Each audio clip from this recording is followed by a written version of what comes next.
আমি মিষ্টি দই বানাচ্ছি। এটাকে চিনি ফার্স্টে ক্যারামেলাইজ করার পরে সেখানে আমি 12 আউন্স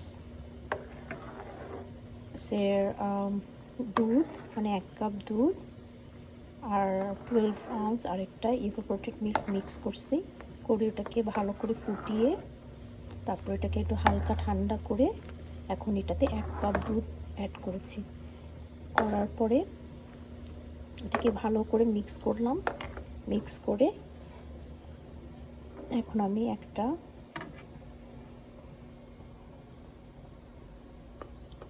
কিউট দুইটা দইয়ের কন্টেনারে দই ভরছি। দই তো না, যে দই বানাবো সে মিক্সটা করলাম।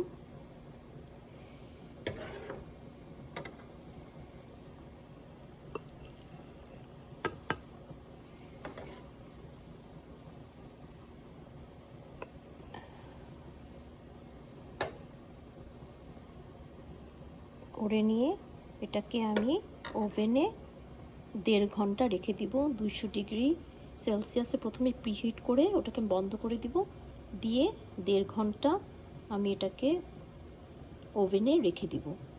তারপর অনেকক্ষণ হয়ে যাওয়ার পরে আমি এটাকে রেফ্রিজারেটরে রেখে দিব। Please like, share and subscribe my make Buddhi channel. Thank you.